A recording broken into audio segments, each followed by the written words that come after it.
Good morning বন্ধুরা, সিমলা থেকে আরেকটি নতুন ব্লগে তোমাদের সবাইকে জানাই স্বাগতম। আশা করি তোমরা সবাই ভালো আছো, আমিও ভালো আছি। আগের দিন আমরা কালকা সিমলা টয় ট্রেনে করে সিমলা এসে পৌঁছাই, তারপর পায়ে হেঁটে সিমলা মল রোডে চারপাশ ঘুরে দেখলাম।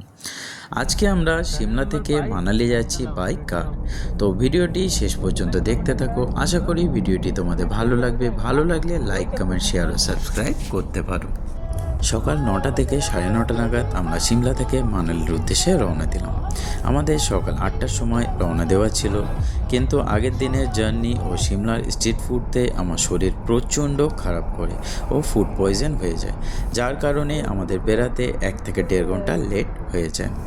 সিমলা থেকে মানালি রওনা দেওয়ার পর প্রথম 3 থেকে 3.5 ঘন্টা আমি চোখ বন্ধ করে গাড়ির সামনের সিটে পড়েছিলাম। প্রচণ্ড শরীর খারাপের পরও আমার ট্রাভেলের মুহূর্তগুলো যতটা পেরে ক্যামেরাবন্দি করেছি।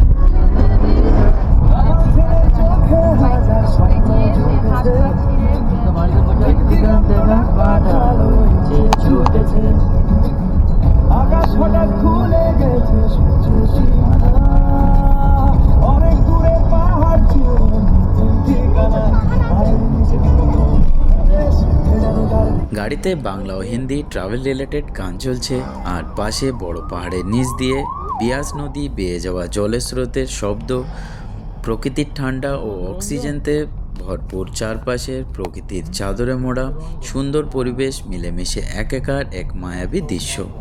নিজের চোখে না দেখলে প্রকৃতির এই মায়াবী দৃশ্য বিশ্বাস করা যায় না। মানালি যাওয়ার পথে প্রথমে দুপুর 1:30 লাঞ্চ করার জন্য রাস্তার ধারে হোটেল রাজ নামের এক রেস্টুরেন্টে দাঁড়াই। আমি গাড়িতেই বসেছিলাম ও শুধু ওয়ারেস জল খেয়েছি, আর বাচ্চারা জুস খেয়েছে, আর বাকিরা শরীর খারাপ লাগায় শুধু জল আর বিস্কিট খেয়েছে। তারপর 3:05 নাগাদ আমরা প্যান্ডো ড্যামে এসে পৌঁছাই। ড্যামের চারপাশ সবুজে মোড়া পাহাড়, আর ড্যামের জল সি গ্রিন রঙের। প্রকৃতির সৌন্দর্যের এই দৃশ্যটা অসাধারণ লেগেছে। এখানে আমরা মিক্স ফ্রুটের একটা প্লেট নিয়েছিলাম। ফ্রুটগুলো অত ফ্রেশ ছিল না, খেতে অ্যাভারেজ লেগেছে। তারপর আমরা কুল্লুর দিকে এগিয়ে যাই। কুল্লুতে এক শল ফ্যাক্টরিতে আমরা যাই। এখানে 1-2 জিনিস কিনে আবার আমরা রওনা দিই মানালির উদ্দেশ্যে। মানালির দিকে আমরা যত এগোতে থাকছি, প্রকৃতির সৌন্দর্য যেন তত বেড়ে চলেছে।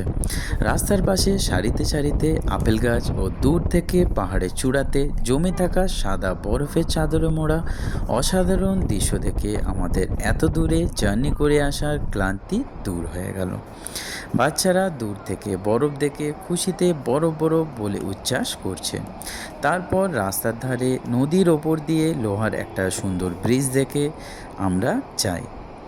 ব্রিজের ওপর থেকে নদীর বেয়ে যাওয়া জলস্রোতের শব্দ, হাড় হিম করে দেওয়া ঠান্ডা বাতাস ও প্রকৃতির সৌন্দর্য দেখে আমার মন মুগ্ধ হলো।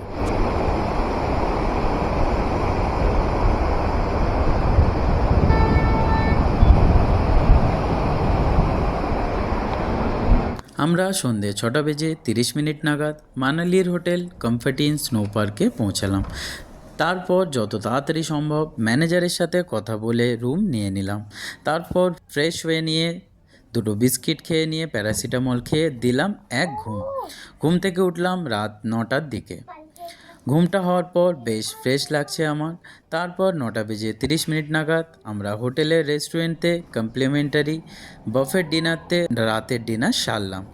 খাবারের টেস্ট বেশ সুস্বাদু ও ভালো ছিল।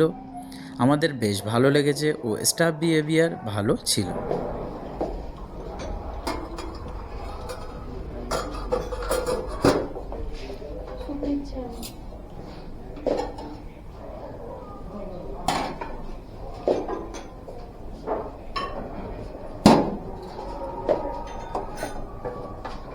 কি বলছে রে বাড়ি ভিডিওটি শেষ পর্যন্ত দেখার জন্য ধন্যবাদ। আশা করি ভিডিওটি তোমাদের ভালো লেগেছে। ভালো লেগে থাকলে লাইক, কমেন্ট, শেয়ার ও সাবস্ক্রাইব করতে পারো।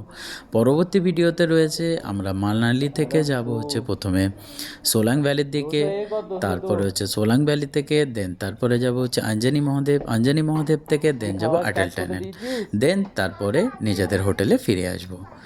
তো পরবর্তী ভিডিও খুব তাড়াতাড়ি আসতে চলেছে, দেখতে থাকো, ভালো থাকো।